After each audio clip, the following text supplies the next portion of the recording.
All right, we're going to cut an inside corner here. So I'm 17/5/8 to my hinge point.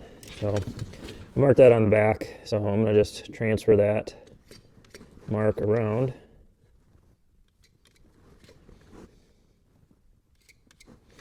So that's going to be the very corner. So if you think about it, that's where I'm hinging. This is where this is going to bend. So what I'm going to do is I'm going to measure over the thickness of this J-trim, which is 5/8 inches. I'm just going to use 1 as an even number.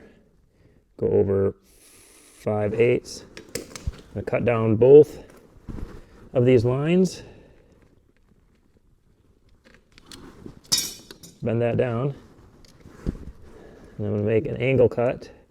You can cut one side out, which it doesn't really matter. And then the other side, you're going to cut a 45. And then that is going to hinge like so.